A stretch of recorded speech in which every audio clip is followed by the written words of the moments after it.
ಅವರೆಲ್ಲ ತಮ್ಮ ಜೀವ ಮುಡಿಪಾಗಿಟ್ಟು ಬೇರೆಯವರ ಕಷ್ಟಕ್ಕೆ ಮಿಡಿಯುವ ಹೃದಯವಂತರು. ಸದಾ ಜನರ ಕಷ್ಟಕ್ಕೆ ಸ್ಪಂದಿಸುವ ಅವರ ಜೀವನವೇ ಇದೀಗ ಸಂಕಷ್ಟಕ್ಕೆ ಸಿಲುಕಿದ್ದು ಸರ್ಕಾರಕ್ಕೆ ಎಚ್ಚರಿಕೆ ಗಂಟೆ ರವಾನಿಸುತ್ತಿದ್ದಾರೆ. ಹಾಗಿದ್ರೆ ಯಾರವರು? ಈ ಸ್ಟೋರಿ ನೋಡಿ. 4 ತಿಂಗಳಿನಿಂದ ವೇತನ ಇಲ್ಲದೆ 108 ಸಿಬ್ಬಂದಿ ಹೈರಾಣು. ವೇತನ ನೀಡದಿದ್ದರೆ 108 ಸೇವೆ ಸ್ಥಗಿತಗೊಳಿಸುವ ಎಚ್ಚರಿಕೆ. ಸಿಬ್ಬಂದಿ ಒತ್ತಡಕ್ಕೆ ಮಣಿದು ವೇತನ ಬಿಡುಗಡೆ ಮಾಡುತ್ತಾ ಸರ್ಕಾರ. ಹೀಗೆ ಮಾಧ್ಯಮಗಳ ಮುಂದೆ ತಮ್ಮ ಅಳಲು ಹೇಳಿಕೊಳ್ಳುತ್ತಿರುವ ಇವರೆಲ್ಲ 108 ಸಿಬ್ಬಂದಿಗಳು. ಹೌದು, ರಾಜ್ಯಾದ್ಯಂತ 3500ಕ್ಕೂ ಹೆಚ್ಚು 108 ಸಿಬ್ಬಂದಿಗಳಿದ್ದು 712 ಸುವರ್ಣ ಕರ್ನಾಟಕ ಆರೋಗ್ಯ ಕವಚ 108 ವಾಹನಗಳಿವೆ. ಸದಾ ಒತ್ತಡದಲ್ಲೇ ತಮ್ಮ ಜೀವವನ್ನ ಮುಡಿಪಾಗಿಟ್ಟು ರೋಗಿಗಳ ರಕ್ಷಣೆಗಾಗಿ ಮಿಡಿಯುವ ಇವರೇ ಇದೀಗ ಸಂಕಷ್ಟಕ್ಕೆ ಸಿಲುಕಿದ್ದಾರೆ. 4 ತಿಂಗಳಿನಿಂದ ವೇತನವಿಲ್ಲದೆ 108 ಸಿಬ್ಬಂದಿಗೆ ಜೀವನ ನಿರ್ವಹಣೆ ಕಷ್ಟವಾಗಿದೆ. ಈ ಬಗ್ಗೆ ಜೀವಿಕೆ ಕಂಪನಿಯವರನ್ನ ಕೇಳಿದ್ರೆ ಸರ್ಕಾರದಿಂದ ಫಂಡ್ ರಿಲೀಸ್ ಆಗಿಲ್ಲ ಎಂದು ಹೇಳುತ್ತಿದ್ದಾರೆ. ಇನ್ನು ಆರೋಗ್ಯ ಸಚಿವರನ್ನ ಕೇಳಿದ್ರೆ ಯಾವುದೇ ಪ್ರತಿಕ್ರಿಯೆ ನೀಡುತ್ತಿಲ್ಲ ಎಂದು ಸಿಬ್ಬಂದಿ ಆಕ್ರೋಶವನ್ನ ಹೊರಹಾಕಿದ್ದಾರೆ. ಸರ್ಕಾರ ವೇತನವನ್ನ ಬಿಡುಗಡೆ ಮಾಡದೇ ಇದ್ದರೆ ಏಪ್ರಿಲ್ 5 ಅಥವಾ 6ರಿಂದ ರಾಜ್ಯಾದ್ಯಂತ 108 ಸೇವೆ ಸ್ಥಗಿತಗೊಳಿಸುವ ಎಚ್ಚರಿಕೆ ನೀಡಿದ್ದಾರೆ. ನಮಗೆ ಕಳೆದ 2023 ಡಿಸೆಂಬರಿಂದ ಇಲ್ಲಿವರೆಗೂ ವೇತನ ಪಾವತಿ ಆಗಿಲ್ಲ ಸರ್.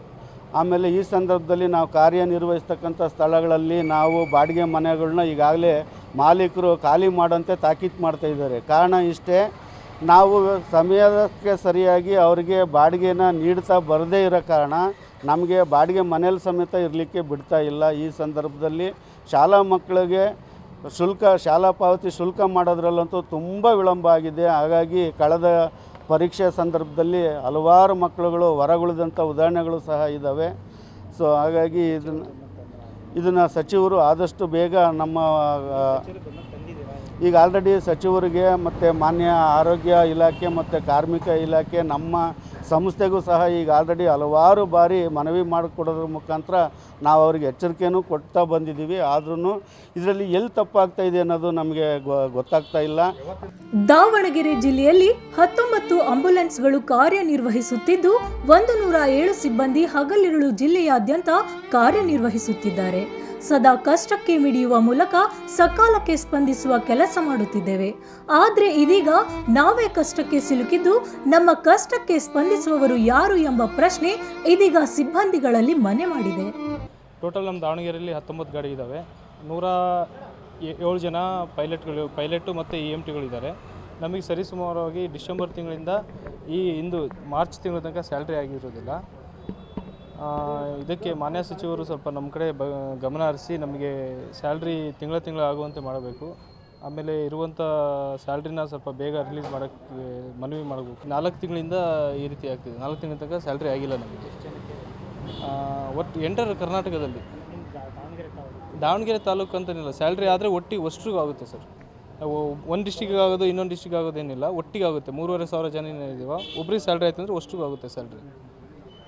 ಈ ರೀತಿ ಜೀವನ ಮಾಡೋಕ್ಕೆ ಇಲ್ಲಿ ಬಾಡಿಗೆ ಬೇರೆ ಡಿಸ್ಟಿಕ್ಕಿಂದ ಈ ಡಿಸ್ಟಿಕ್ ಬಂದು ಡ್ಯೂಟಿ ಮಾಡೋರು ಭಾಳ ಜನ ಇದ್ದಾರೆ. ಅವ್ರಿಗೆ ರೂಮ್ ರೆಂಟ್ ಕಟ್ಟೋಕ್ಕಾಗ್ತಿಲ್ಲ. ಆಮೇಲೆ ಮಕ್ಕಳು ಫೀಸ್ ಕಟ್ಟೋಕ್ಕೂ ಆಗ್ತಾಯಿಲ್ಲ. 1 ತಿಂಗಳು 2 ತಿಂಗಳಾದರೆ ಹೆಂಗೋ ಮೇಂಟೈನ್ ಮಾಡ್ಬೋದು. 4 ತಿಂಗಳ ಗಂಟೆ ಮೇಂಟೈನ್ ಮಾಡೋಕ್ಕಾಗಲ್ಲ. ಒಟ್ಟಿನಲ್ಲಿ 108 ಆಂಬ್ಯುಲೆನ್ಸ್ ಸಿಬ್ಬಂದಿ ವೇತನವಿಲ್ಲದೆ ಸಂಕಷ್ಟ ಅನುಭವಿಸುತ್ತಿದ್ದು ಇದೀಗ ಹೋರಾಟದ ಹಾದಿ ಹಿಡಿದಿದ್ದಾರೆ. ಇನ್ನಾದ್ರೂ ಸರ್ಕಾರ ಎಚ್ಚೆತ್ತುಕೊಂಡು ನೌಕರರ ಸಂಕಷ್ಟಕ್ಕೆ ಸ್ಪಂದಿಸುವ ಕೆಲಸ ಮಾಡುತ್ತದೆಯೋ ಇಲ್ಲವೋ ಎಂಬುದನ್ನ ಕಾದು ನೋಡಬೇಕಿದೆ.